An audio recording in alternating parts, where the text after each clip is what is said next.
your Muslim friend. Most Muslims, I know many, are great people. Watch this. People. You're listening to the Dean Obadala Show, where comedy meets politics and all things in between. And welcome back, Dean Obadala Show. We're live right here, Wednesday, July 31st. I can't believe July is over. And tonight is debate number 2, part 2 of debate 2. But in studio right now is our friend Aisha Moodie-Mills, activist, strategist, just a great person. And also the spouse of someone who's on TV right now. There she is. Danielle Moodie-Mills is on MS right now. But in studio, more importantly, is Aisha Moodie-Mills. And we're going to take some calls. We promise it. I got it.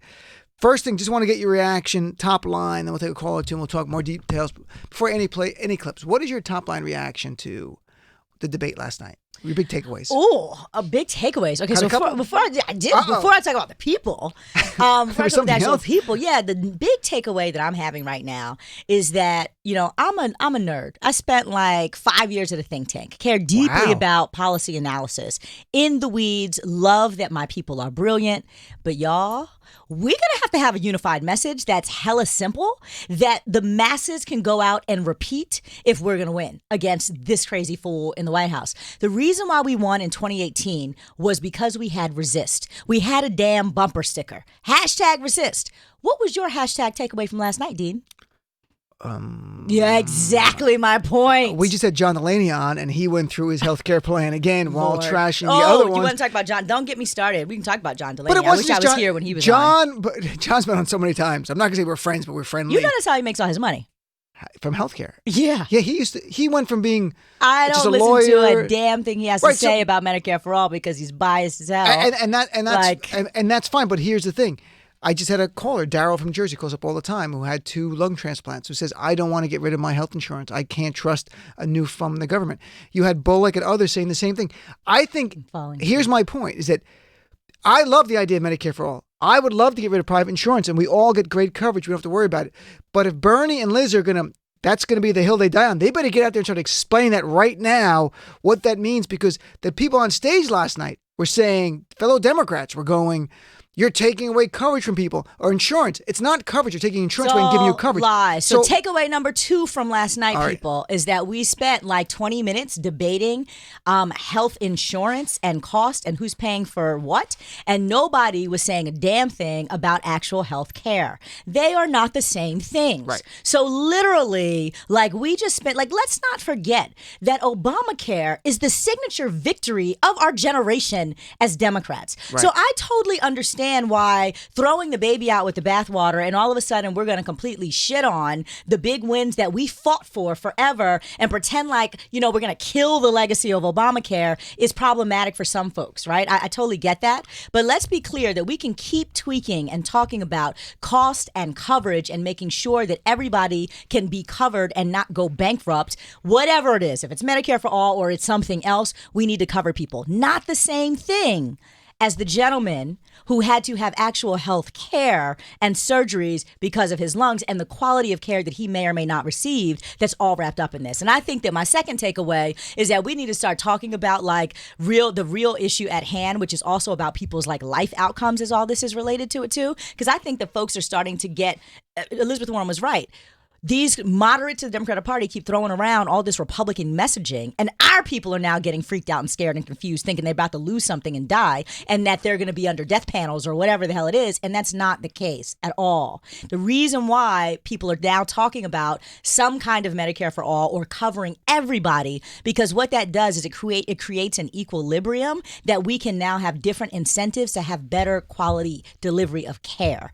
That, I think, was my second takeaway of what was missing out of this. And it's got to be your exact point. It's not a debate on health insurance. It's got to be one on health care. Nobody under Medicare for all, if enacted, would lose their health care. In fact, everyone would be guaranteed health care. John Delaney, interestingly enough, wants a health care plan for everyone, except that you have the option to buy your own insurance. Other people on the stage just wanted a public option.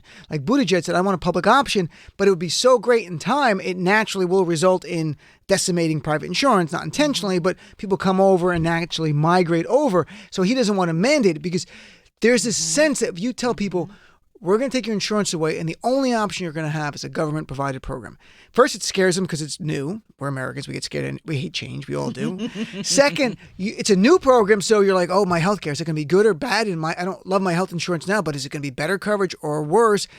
And three, giving no options to Americans inherently makes our back go like, well, I can't have an option, even though it's a bad option. Okay. So how do you got to explain that? Takeaway number 3 from last night's debates for me. Dean shouldn't have a show is anymore. That this is actually a conversation. Here is, and I'm so glad that John Delaney was just on because I'm about to cut him down right now. Oh, my God. So well, Bernie and Liz both got him. The debates were actually really about corporate special interest or actual people, right? So is it power to the people or is it about corporations? And this entire health coverage debate is exactly that. The people who are so busy trying to preserve some kind of private insurance, John Delaney, are making their damn millions off of the fact that there are private insurance. So he can sit the hell down and take several seats on all of this, right? The question becomes, and who brought this up? Crazy ass Marianne Williamson, I think, might have said it. Like, why don't we start over and get all of the corporate whores out of the conversation and talk about outcomes for, this is what she said. Like all of the people on this stage who are taking all this money from corporations, shut the hell up because we know who you're indebted to. We're talking about life outcomes for people and like government structures to facilitate healthy life outcomes for people. That's a different conversation. So I think my takeaway too, especially about this healthcare debate, all these people who are freaking out about somebody's going to lose their private insurance are the people who want private insurers to keep thriving and profiting off of like sickness and death. And that is really the what we're looking at here. So I think that back to my first takeaway about messaging, and if we're talking to people the right way, takeaways now. we I need can't to figure writing that this out. down. We need to figure out how we're going to message this stuff. No, that's exactly right. And that's my exact point earlier in the show and continuing now that if Liz Warren and Bernie Sanders want to make Medicare for All their signature thing, which they do, they have to get ahead of this and they got to explain it. And they did last night a little bit. But they got, like 8 seconds each? Like, here was my favorite exchange in the entire debate. Here is clip number 10 with Tim Ryan and Bernie, where Bernie's explaining a little bit about the actual nuance of this proposal. What he wants. Clip Tim. Can you guarantee those union members that the benefits under Medicare for All will be as good as the benefits that their representatives, their union reps, fought hard to negotiate? Well, two things. They will be better because Medicare for All is comprehensive. It covers all health care needs for senior citizens. It will finally include dental care, hearing aids, and eyeglasses. But you don't know. Second of all. You don't know that, Second Bernie. of all. We'll come to you in a second, I do know. I wrote the damn bill. That was like a mic drop moment. Just walk off the stage. Awesome. And Tim Ryan, who looks like everyone's gym teacher or history teacher, the cool history teacher, that's what he reminds me of at like high school, was like, and then later he tried to come back. And he also got the best of Delaney. And Liz Warren had a great line here, which this is about philosophy. And I love this. Here's clip number 3, Liz Warren. You know, I don't understand why anybody goes to all the trouble of running for president of the United States just to talk about what we really can't do and shouldn't fight for. And that a short clip, it sums up so much. And Marianne Williamson, here's clip number 4, another short one, which I really like. Same thing, clip 4. This is not just about a plan to do it, it's about a philosophy of governing.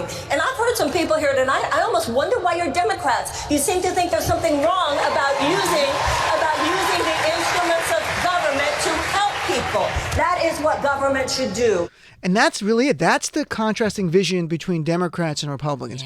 Our party is the one that Social Security, Medicare, Medicaid, ACA, Children's Health Insurance Program, Head Start, all of these. The GOP is giving tax cuts to the wealthy and corporations, wars, and Christian Sharia law. That's what they deliver.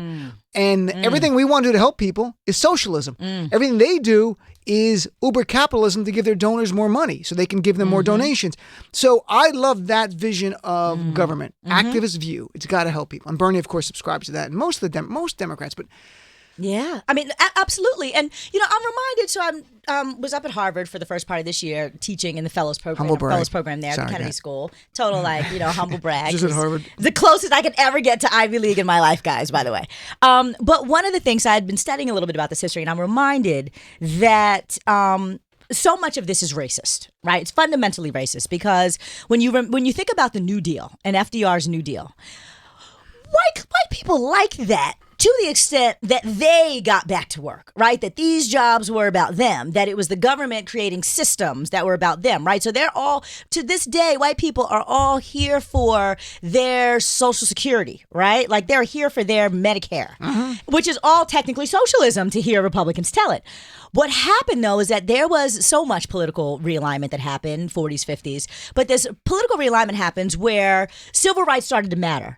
And brown people actually started to benefit from the same damn programs that got poor white people working and into the middle class. And when that happened, it was like, oh, hell no. We are not here for brown people being able to benefit. Why are we giving out these handouts? Well, fool, the only reason why you own a home and have accumulated wealth is because of the type of first-time home buyer programs and other things that were handed out to white people to stimulate, quote unquote, the economy. But when brown people started to benefit from jobs and other things that came out of the government, and then let alone poverty, anti-poverty programs that, supplemented nutrition for children, it was like, well, that's cute for our kids, but the brown kids, hell no. So much of this, at the end of the day, always comes back to, the United States being racist. It doesn't always. That's my TED look talk. at here, and that was very good. Donald Trump this afternoon, 10 Republicans, 10 Democrats on stage last night, all white, all to varying degrees called Trump a racist, some point blank, some subtly. And the only one he went after is the black moderator, Don Lemon, today. Isn't that remarkable? 10 white people, and some like Bernie, he's a racist, and Liz Warren, racist, always racist, and the only one, and he called him the dumbest man in television, again going at his intelligence, which is a white supremacist trope. I've written about it for CNN, how they inherently believe they are smarter white supremacists than black people. Is there any doubt in your mind Trump thinks he's superior as a white person in terms of intelligence and his breeding and genes over people of color? Let's not forget that he's also German. And we know very much the history there of this idea of like white people, right? Like this, obviously Trump's a racist. I think that goes without saying. One thing I will just kind of take this moment to have a little high horse about for 30 seconds is it really pissed me off that Don Lemon was the person who asked the race question. And I say that because if any of you are following in the tweets and in the news right now, African-American journalists are pissed the hell off that like we are the only ones who are talking about racism. All these white people who are writing, all these white folks who are hosting shows, white media people need to be calling out the president and calling him racist. And the fact that in this debate, you kind of give the question to the black guy to tee up, why couldn't Dana Bash have asked that question? Right? How then would that have landed differently? Or even more importantly, Jake Tapper. Why wouldn't Jake Tapper have asked the question about like actual racism? What would that have done to the next day public discourse around the president being racist? I wonder. And when you go on Don's show a lot, and you should ask Don, he's a very honest guy. And I wonder if Don said, I want to ask that question. You wonder if that happened. But I agree with you that last night, and I was on Zerlina's show today, saying, healthcare is the number one issue for me and Americans in polls. It touches us personally. You know what else matches that right up there for me? Bigotry and racism of Donald Trump, because it's very personal to me. It touches me and my community and people I care about in real ways like healthcare. It's not academic. When I watch CNN or MS, good-natured white progressives debating Trump's racism, and they're not saying it's not racist. They talk about like, is it a strategy? Like it's a tax bill? No, it's not. We're not CSIing his bigotry and racism. It is white supremacy. Just call it that. All right, let's be very clear about it. So to me, but you need white, like last night, 10 white people on stage, and a few called it out, and I wish there was more of a moment where it wasn't just Don Lemon, where it was called out and talked about. That to me is just as important.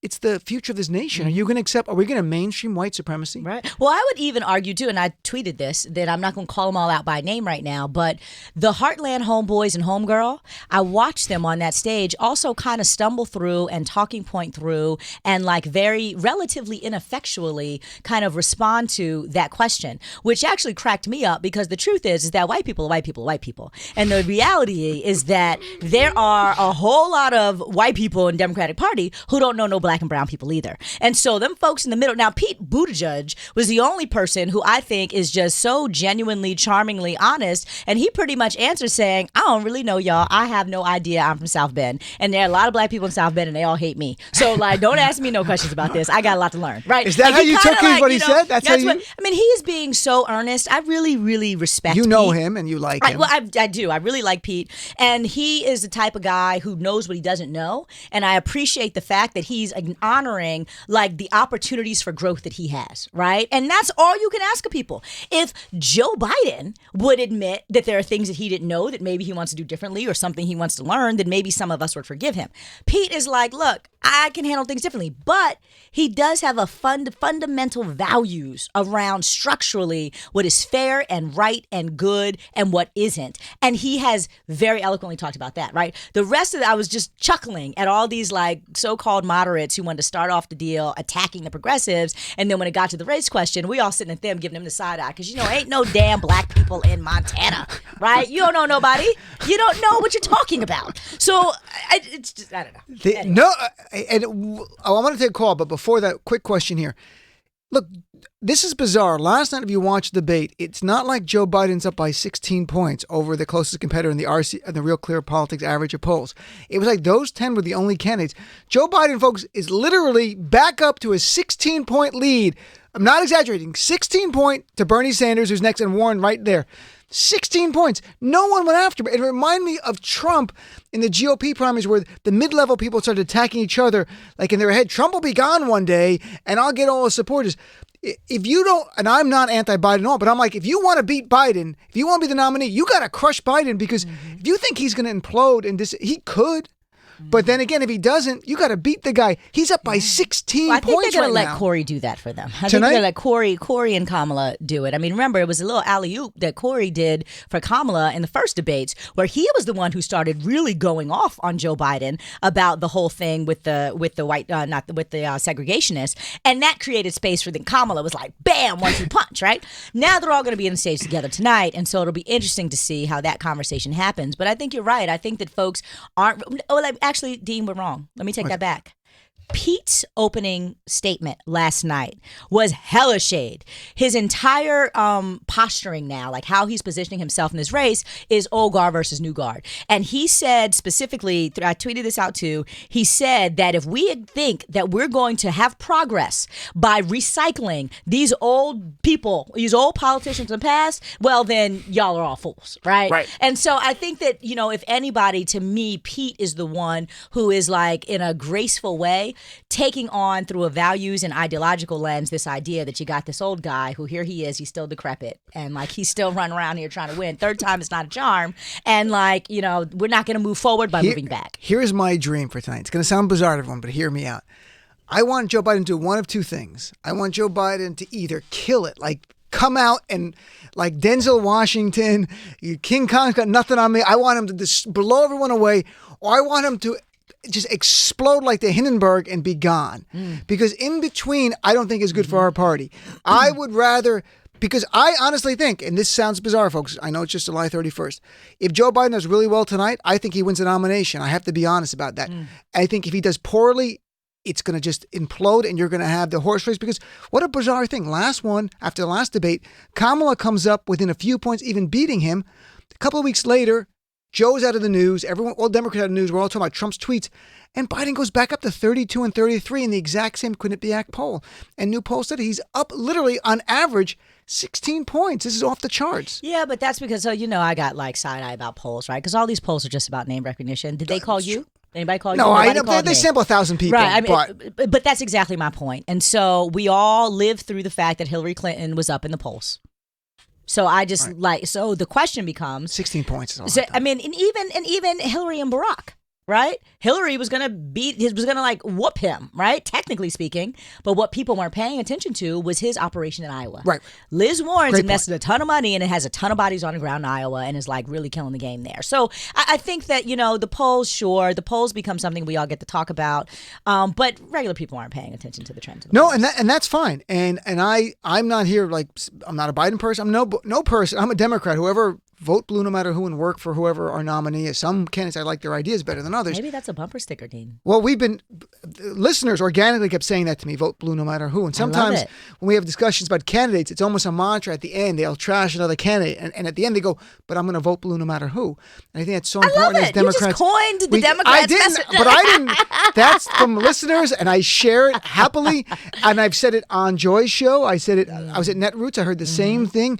that they'll trash Joe Biden to my face, like I'm interviewing them at Netroots, and I go, Dan, would you support Biden if he's nominated? They go, not even a hesitant. They go, of course, Absolutely. vote blue no matter who. Sure. But I think that pragmatism that's intertwined with our progressive purity is very powerful. We're going to push for what we want, but we're pragmatic, and even Bernie's slightly more pragmatic, although you're not going to see it in the debate. I interviewed Ro Khanna Friday. He's the co-chair of the Bernie campaign. He's a member of Congress, very liberal. And I said, what if Bernie wins? You get the Senate, get rid of the filibuster rule, and he gets a bill. And it's not Medicare for all, but it's a public option. Does he veto it? Does he sign it? He goes, of course he signs it. Mm-hmm. He goes, he's not, but he won't say that now. Aspirationally, he's giving the most aspirational message he can run on. It's like, this is my dream of what I want.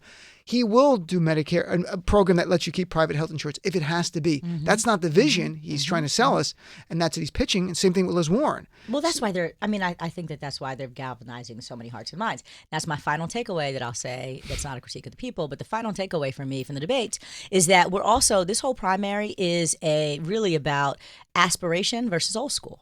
So do we want to move forward? Like, who are the big thinkers, the big visionaries who really want to transform the world and certainly the country versus who are those who are stale and stagnant to want us to keep everything as business as usual? Well, those people should all go join the Republican Party because that's what they're doing, in my humble opinion. And I think that that's what this is really going to be about at the end of the day.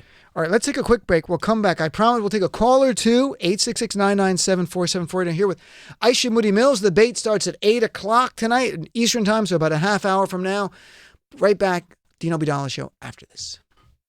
Progressive values are the best of American values, and we need to keep fighting for them to save our country. Don't go anywhere. This is the Dean Obeidallah Show on Sirius XM Progress 127.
This is the Dean Obeidallah Show, exclusively on SiriusXM's Progress. And welcome back, Dean Obeidallah Show. We're live right here. Aisha Moodie-Mills. We'll take a call or two. Here's Norm in Tampa. Norm, how are you, my friend? Hey, how you doing? Good. How are you tonight? Good. So, talk to me, my friend. Listen. Go ahead. All right, listen. Now, I've talked before about I had cancer. Sure. Okay. Mm-hmm. And so here's the issue. I had a friend that had Obamacare. Had Obamacare. Right. And under that payment, he was paying $100 a month in order to maintain. This was down in Florida. Had cancer, got the treatment, medication costs $10,000 a month. This is cancer of the spine down in $10,000 a month.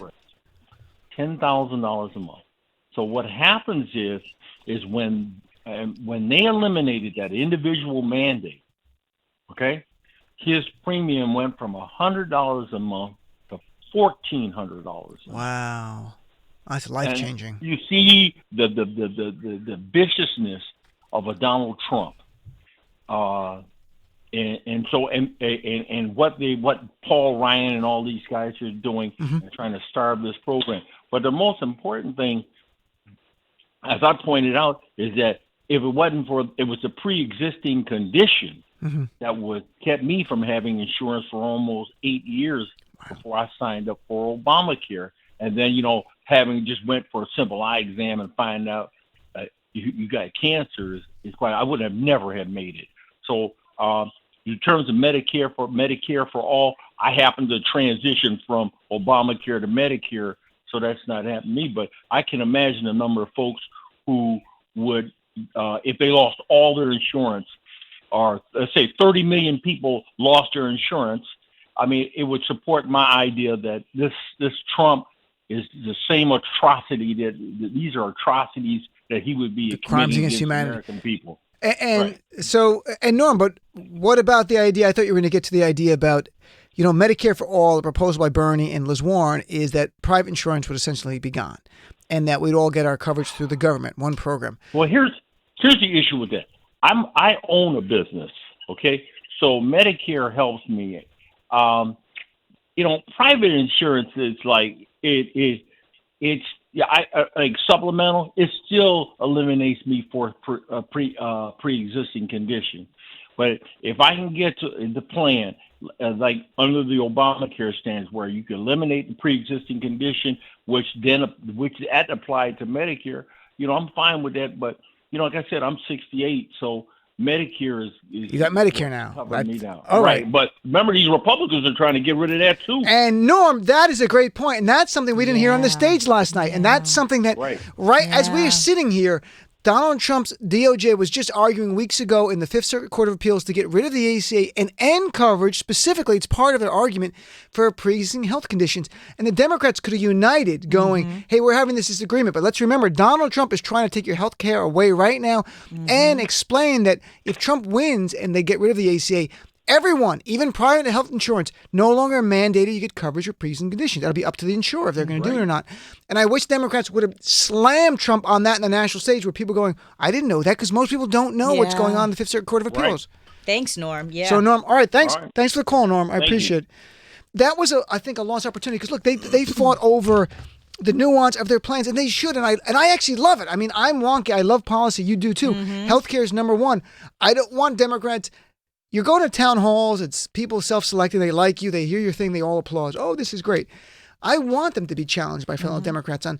Well, and I think that's what Liz Warren was getting at when she turns to John Delaney and she's like, why are you using Republican talking points, right? Because they're the ones who are trying to take things from you. We're not trying to take something away from you. We're actually trying to figure out a way to make sure that everybody actually has access and is covered, and more importantly, actually has good care. And there are like real important policy debates about that. But the thing that I was missing that I would have liked to heard, and to be fair, I think that Tim Ryan might have tried to say something something about this. Maybe John Delaney did. But they're trying to make the point that currently, at current cost, Medicare doesn't cover the cost of service delivery, saying, right? And so, okay, so we're going to rely on the private sector, which to me is the same thing as saying that we're going to cut all poverty programs and just rely on the goodness of rich people and their philanthropy to actually take care of folks, which I think is bullshit. Right. But nonetheless, if that's an argument to make, sure. Why is the price so high? Why currently are the charges so high, right, in this country compared to in other countries that the current structure of Medicare doesn't cover them? That gets back to this capitalist incentivized, a sick care system where people are making money off of people being sick. And that to me is the heart of the heart that Democrats also should be talking about. Do we want to be a country where there are a lot of people who profit off of pain? Or do we want to be a country where we are really promoting health? And that to me is a fundamental kind of difference that we don't really just talk about that granularly. All right, well, if you're somebody who thinks there should be profit off of pain, then you own that, right? And you keep pushing all your, proposals to move this and move that and flip around some money and preserve something. Sure, you think that people should be able to profit off of pain. That's the end of the story for me. And I think that is why it turns into, oh, well, you're just a socialist. I don't think that this is about being a socialist. I think that we're talking fundamentally about people's lives and livelihood. And if the government is in the business of allowing people to essentially continue to be sick so that other people can profit, I think that that's a problem because I think that government is here to figure out ways to support people's well-being. And that clip you're talking about, Liz Warren, let's play clip number 8. This is Liz Warren from last night on the GOP talking point issue. So look, let's be clear about this. We are the Democrats. We are not about trying to take away health care from anyone. That's what the Republicans are trying to do. And we should stop using Republican talking points in order to talk with each other about how to best provide that health care. And, because I could say, technically, it's right to say they're going to take your health insurance away. It's not technically right to say you're going to take your health care away. We all of it. Nobody cares about our health insurance. I care about health care. So you care about that. Your kids care about it. Grandchildren. That's what everyone cares about, health care. But you're paying all these insurance companies, thousands of dollars to get access to what you should just get access to, which is care. And there's this argument that's being made that these predatory companies deserve to be the middlemen, to absorb your thousands of dollars to get care that, frankly, if we got them out of the way, wouldn't be so egregiously expensive and would be better quality. And now that's my argument, but there are people who claim that because of, the way that economics works, the care would actually be worse. But then those are also the people who believe in Reagan economics and who believe in trickle-down economics. And again, that has never proven to work either. And talking of Reagan, in the 1960s when Medicare was being discussed, you had Ronald Reagan out there as a paid guy for the AMA, American Medical Association, calling Medicare socialism, actually saying we're going to be telling our children about how we lost our freedom. And that's what he said Medicare was, because the doctors were so fearful that we were going to have a socialized medical system in their view, or one with caps, because Medicare does put caps on what you can charge people. So you can call that whatever you want. I call that a good way to approach ridiculous costs. But some can argue that they want to argue that socialism because it's not capitalism, pure capitalism. They're right. There's a cap on it. But that's what you got to do. That's what Medicare does to keep their costs down. If you expand that to everyone, think about how scared insurance companies are going to be if they're out of business. Think about how doctors and hospital administrators who are making millions of dollars are going to be worried everything gets capped. We're going to have an antagonist on the other side that's well-funded, and it's going to be a battle. We have to be ready for that. I'm not saying not to have that fight. Just be aware of what we're going to be up against. A very powerful lobbying group that wants to fight you tooth and nail. Which goes back to the point that so many of the Democrats are as beholden to the lobby and bought into this broken capitalism, because I am a capitalist. Liz Warren talks about being a capitalist. I don't know what the hell Bernie's doing, but Elizabeth Warren is fundamentally a capitalist. You only like, apparently, right? Liz Warren and Buttigieg. Anyone else? No, I like a bunch of other people. Okay. I do. I like them. I'm excited most about tonight. I like a lot. I like several other people tonight. Okay, cool. Yes, I'm excited about tonight. But yeah, Yeah, I think that is where we are, is that we keep pushing this idea of capitalism that has created this massive, massive wealth gap that has perpetuated these horrible outcomes for so many Americans, and claiming that that's the only system that matters. And so the question becomes, how do we have capitalism that doesn't rape people? Right? Like we can do both. We can chew gum and walk, right? We can all like live in this beautiful land of opportunity and freedom, and like be able to pull ourselves up and like partner with one another to like do better than our parents did. But we can do that, but not also incentivize predators like Donald Trump. And with companies that have monopolies or trademarks or patents, that they cannot abuse that monopoly. And I interviewed Joseph Stiglitz, who's a Nobel Prize winning economist, not too long ago about his book. And he talked about in Europe, they have laws that if you abuse monopolies, that you can be fined and penalized, and they can put a cap on your costs and all that kind of stuff. While in America, a company gets a pharmaceutical patent and they're charging whatever they want, and you can't do anything about it. That's abuse of a monopoly. And I think we have to look to some of the laws. And his point was, and he was Bill Clinton's chief economic advisor. He's like Larry Kudlow for Trump. He was his Larry Kudlow, except he was really smart and not a CNBC talking head. And his point was, we need that in America. And I think no one's talked about it yet. And I think that's the next frontier for Democrats, not to be afraid, because we'll go to commercial playing Pete Buttigieg going, it doesn't matter what they think of us anymore, because we know what they're going to say. Here's clip number 5, Lauren. Then we'll go to break after that. Time to stop worrying about what the Republicans will say. Look, Yes. if it's true that if we embrace a far left agenda, they're going to say we're a bunch of crazy socialists. If we embrace a conservative agenda, you know what they're going to do? They're going to say we're a bunch of crazy socialists. So let's just stand up for the right policy, go out there and defend it. Look, it's time the media start calling out Trump's false statements for what they are. Lies. Trump is a liar. And by the looks of it, he's lying every day and twice on Sundays. The Dean Obadala Show.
And now, more of the Dean Obeidallah Show on Sirius XM's Progress. And welcome back, Dean Obeidallah Show. We're live Wednesday, July 31st. So we talked a lot about healthcare. I want to talk to you about, tonight is, in 15 minutes, the next debate is going to start. By the way, folks, in the third hour, instead of counter-programming the debate, which we did last night, which made no sense, we're going to play the best of my interviews with presidential candidates, including Liz Warren, Julian Castro, and Steve Bullock. And that'll be in the third hour because we all have to watch the debate and tomorrow talk about it. So what do you want? Let's talk about tonight's debate. What do you think? What do you expect to happen? It's no right or wrong. We're predicting, but you've got some people who've got to make some noise, or this is just for fun. This is despair for Cory Booker. Cory Booker has done everything he possibly could. He's a good guy. He is one of the most passionate candidates. He is saying some great things. His social media game is on fleek, and he cannot catch fire. For whatever reason, he just can't break through. And so I think tonight is the night that we're going to see Cory Booker really go ham. He's going to go ham against Joe Biden. He's going to try to really take him out because he has nothing to lose and he has everything to gain, and it's his first time getting to be on the stage with him. I think Kamala's going to try to hold that line too, right? Because she needs to keep her momentum and not cede any of that. I think last time Julian Castro was interesting, right? He was. Now he's in the big leagues. He's with some more big boys, and so it'll be interesting to see how he kind of has a second act and what he does. When I look at the people up there right now, you can see the pictures. The person that you didn't mention yet, who I think is going to interrupt a lot, is de Blasio, because he did it last time, and he's a New Yorker, and he's not a quiet guy. Mm-hmm. And so did Gillibrand. Oh, she did. You're right. It's funny how there's so many people. Again, tonight, you look up there, and you're like, wow. And Inslee, I interviewed Jay Inslee not too long ago. Really great guy, climate change, thoughtful person. I interviewed Andrew Yang and others. So you watch me like, wow, you get to know them a little bit in an interview. Like any one of them is so impressive in their own right. Mm-hmm. I don't think way more impressive than Donald Trump. And any one of these people would be brilliant. So if you were advising Joe Biden, to say objectively you're a strategist, you're advising Joe Biden, what should he do tonight? Joe Biden should own his. You cannot run on a 30-year record, but then claim that everything that you did was right and not want to have to face your record. What Joe Biden needs to do is he needs to have some damn humility. And he needs to say, look, I've been serving you guys for 30 years. I've always been with you. I've been with I've been with everybody, right? Did all this great stuff. And sometimes you make decisions based on the information you know at the time. Culturally, we were in a different place 20 years ago and what was acceptable norms in society. And I made decisions based on where we were. Today, though, let me tell you who I am and what I believe. I think he needs to have some humility. That'd be great, to and be the honest. problem that I have, and I love, Uncle Joe, like the next one, as a lesbian, he is like my guy for marriage equality. I'm not hating on Joe Biden because I don't like Joe Biden. I just, to your point, if I were advising him, I'd be like, dude, you need to have some humility because it's bad enough that you are a white man of a certain age and we need to galvanize our base that frankly is, we need youth to show up, right? In a way that there's already a generational divide there. And then you've got the handsiness with the women, right? And we're on the heels of Me Too. You got to figure out a way, dude, to just have a little more humility. And I think he thinks that his folksiness, which is charming, his charm is a thing, but his charm is a 1950s charm. Right? It's a Mad Men charm. And that's not current. And I need him to get fresh and to get current. I think it's such a great advice that you gave. And it's good for anyone, folks, if you're in the world and you're older and you're trying to do something and they find what you did 20 years ago. You don't have to be that much older, but things that were acceptable, not bad things you did 20 years ago, like assault someone or something. He didn't do anything horrific in that sense. But things you did that were completely culturally acceptable. And cultural norms do change. And that's good. They should change. Like smoking in your office. Well, right? Which we don't do anymore, right? Thankfully. But I'm like, so if Joe Biden were to say that kind of stuff, I think that would be great. I think it would go a long way with me, who is not he's not my top candidate. He's not in my top 5, right? Yeah, I think it'd be really cool. And then you'd be like, oh man, that's our Uncle Joe. You kind of be like, yeah, man. But let's remember, if Anita Hill's like, dude, you ain't apologized to me. We're going to bring out all the receipts on Joe Biden. And that's the problem. because A he lot of has receipts. had such a long career of doing some good things, but then he also had the crime bill, and he also had Anita Hill, and he also had a hugging the segregationists, and he also had an on and on and on and on, right? Busing, etc. So you got to figure out how to clean up some of that stuff and like put it in context, and that's okay, because frankly, thank God I have had the 20 years to know that I wouldn't do some of the same things I did 20 years ago today, because I've had life and learning and maturity. And he refuses, and it reeks of white male privilege, frankly, that he refuses to acknowledge evolution and growth and learning. That's the thing that frustrates me about him. And that is so well put. And I can only imagine how that humility would come across, and people would go, because he did put out a statement after the last debate, but it was in paper and it was on national TV, and he may have said in some speeches His staff wrote that. Right, and how things have evolved, right? And I read that, I'm like, that's great. Why didn't you say debate? Because he doesn't say that, because his staff is brilliant. His team's got a Do you brilliant know people Biden working personally? for him. No, but like he didn't. If he was going to say it, he would have said it, Right. right? But his So tonight team could is be- great. Like they know what to say, but he is, off the cuff. if he has, objectively speaking, not subjectively, objectively a bad debate tonight, what do you think happens to the race? How does it change it? Nothing. Unfortunately, I'm with what you said earlier. I don't really think that Biden is like any stretch of the imagination ever going to be out for the count. I think that Biden goes to the convention. I do. I just think he's got the resources. I think he has the powerhouse team. I think he has the name recognition. I think that the black church ladies vote for him in South Carolina. Kamala ain't picking him off yet, right? So there's a lot there that's about Veep Biden that is more than just this debate performance, which is why everybody else on that stage's debate performance is a hell of a lot more critical than his, in my opinion. That's well put. And we have like a couple minutes here. I just wanted to ask what's your reaction? Because we heard a lot about healthcare, then we heard a lot about immigration, which is a Trump issue in a way. But I wish they would talk about immigration in terms of the children who are in cages, the 6 children who have died in the last 9 months, the first children to die in a decade, migrant children in control. We didn't hear about that. What we did hear about is like, are you for decriminalizing people coming over the border, that left and right? And you had, Liz Warren on that. You had Beto disagreeing with it.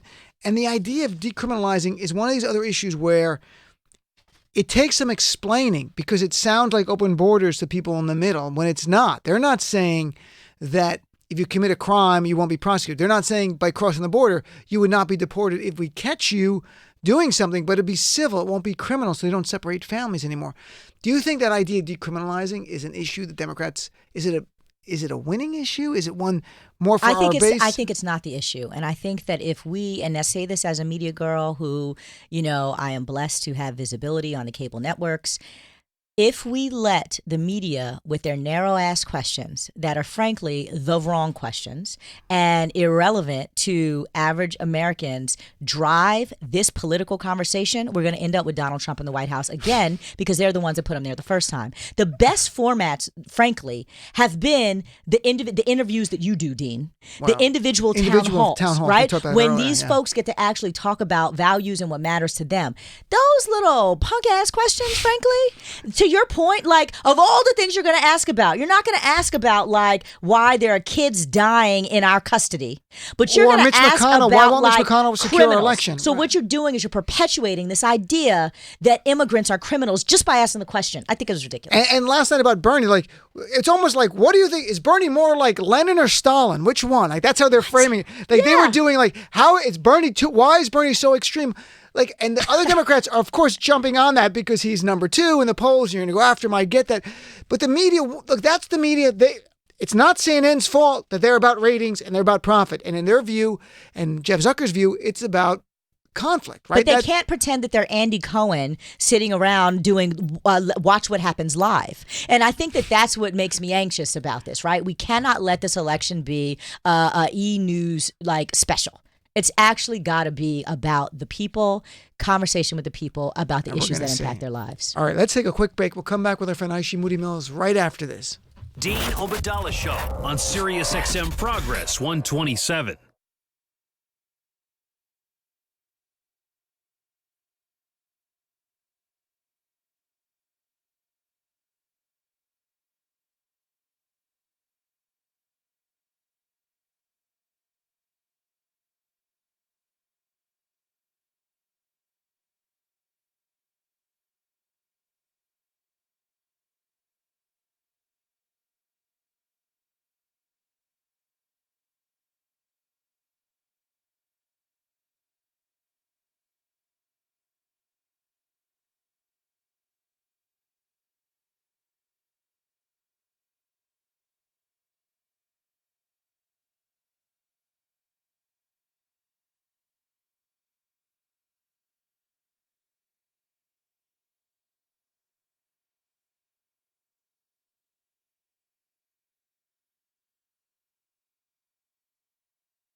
The Dean Obadala Show on Sirius XM Progress 127.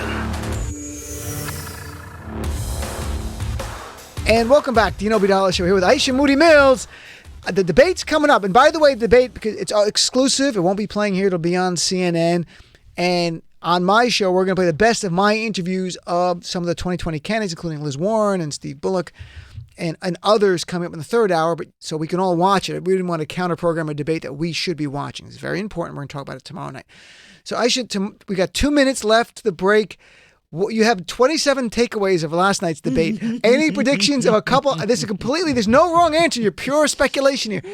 Predict one or two takeaways you think will be media headlines later tonight after this debate's over. Like, does Biden stand up to everyone? Cory Booker wins a debate. I think that Kamala Harris is really making a case for prosecuting Trump. And I think that that's going to be a takeaway. Like, we're going to be like, yeah, she's a prosecutor. She can prosecute Trump. I think that that's going to be like what she wants us to walk away from.